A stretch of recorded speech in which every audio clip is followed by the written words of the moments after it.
Hey guys, Brian delivers you the goods here. I'm returning to you this late morning going into early afternoon, and usually I'd be sleeping by until this time around until I got up, but I just wanted to get up early so I can do some reviews and all that, and if I have to, I'll take a nap later if I'm feeling really tired, but yeah, this is for Bullet for My Valentine's self-titled deluxe edition that I'm going to be reviewing for you guys this late morning going into early afternoon.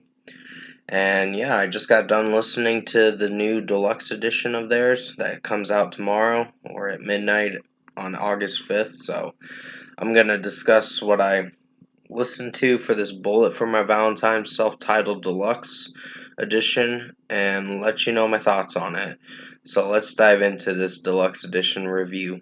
Now it starts with the song Omen, which I'm only going to talk about the deluxe edition songs because I've already reviewed the album itself, which I did hear the album in full for all 15 songs. So, yeah, Omen was actually a really good track. I really like Matt Tuck's screaming in the song and his weird, ominous vocals with the "it's in your head, it's in your bones," and the way he's singing it sounds good with the angry vocals building up to something, and it sounds really good. So this is a pretty awesome track for sure. Omen was great in my opinion, so 5 out of 5. I think I remember reviewing it if you want to go check out that track review. So yeah, I think you'll like it. Next is the second single we got for this deluxe edition, which Omen was the first single before this whole deluxe edition of this album came out. But still, yeah. Stitches was actually a really lengthy song, but it did very well, for sure, in my opinion. And just the way Matt Tuck is singing and screaming in the track sounds really awesome, for sure. It definitely rocks. So another 5 out of 5 for this one. It came out back in May, so definitely go check out my track review for it if you haven't seen it. I think I remember reviewing it. But yeah, it was still a pretty awesome song in my opinion, so 5 out of 5.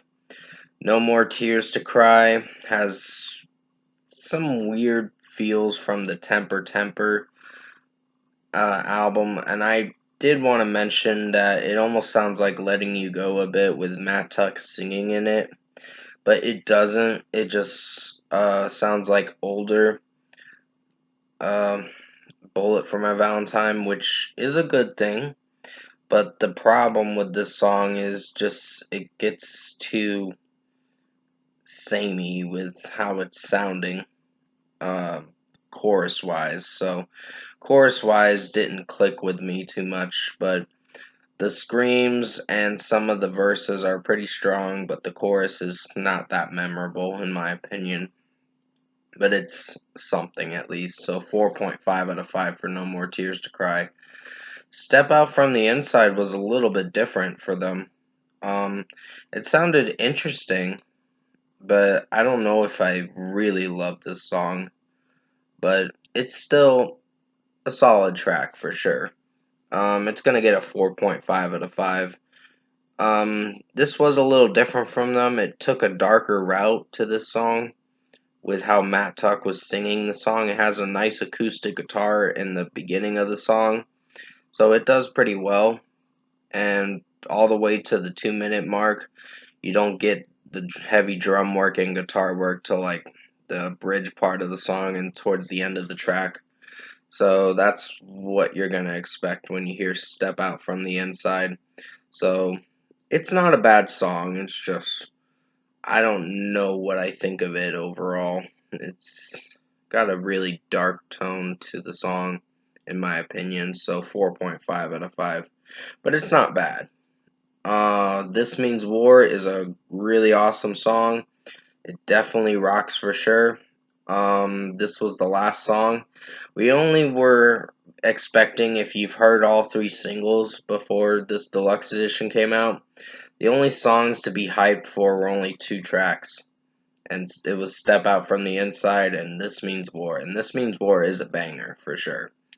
There's some moments in the beginning of the chorus that I don't know if I click with how it's sounding and Matt Tuck singing it, but other than that, the song was a banger, so 5 out of 5.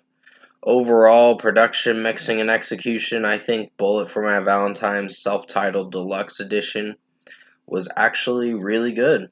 I was really surprised. There was only two songs that were my least favorites. I didn't hate Step Out from the Inside, I'm unsure what to think of it right now. But it might be a song that could grow on me throughout time. But I'll still give it a 4.5 out of 5 because it sounds with the how it's structurally sounding. Don't know if I'm feeling for what they're going for with that track, in my opinion. But No More Tears to Cry is the weaker song. So, yeah, it's not bad. It's just, it's one of those iffy songs. It's solid, still, at least. But still, other than that, the rest of the songs, the other three tracks, Omen, Stitches, and This Means War, are my favorites. So overall, I think this deluxe edition for the self-titled album by Bullet for My Valentine was really good. Highly recommend you check it out when it comes out at midnight tonight. And first score for me, I'm giving Bullet for My Valentine self-titled deluxe edition a 9 out of 10. This was really good in my opinion. It's going to be on my best albums. Even though it's a deluxe edition, it's still going to be on my best albums for sure. Because usually if you count extra songs in a deluxe edition, it doesn't really make it on a list for best albums, but I'm deeming it to be, at least. So still 9 out of 10 for self-titled deluxe for Bullet for My Valentine. Comment below, let me know what you guys thought of this Bullet for My Valentine self-titled deluxe edition review. If you've enjoyed it, and if you listened to this album already, I had to download it from Alter Portal, so that's where I got it from. So it came out, the leak came out this morning or whatever, so the album is coming out tomorrow for the rest of the tracks for the self-titled album that came out last November. But if you did enjoy this Bullet for My Valentine's self-titled deluxe edition review, comment below and let me know your thoughts on it. Tap a like on this video if you liked it. Subscribe to my channel if you can to support the channel. I will be returning to you for another review, and sorry that I'm rubbing my nose. It's kind of itchy right now. So sorry about that. But I will do another review for Lob's All for Nothing because I did find that album, so it'll be the next review. And Calvin Harris Funk Wop Bounces Volume 2 is gonna be happening as soon as possible. As soon as I find it, of course. So I haven't found the whole album zip yet, but I'll probably find it in due time. Probably this afternoon sometime. But anyways, I hope you enjoyed this Bullet for My Valentine self-titled deluxe edition review. I did the best I could to make it as good as possible. Hopefully you guys enjoyed it. This was really good, for sure. So stay safe, take care guys, and as always, I will see you in my next review.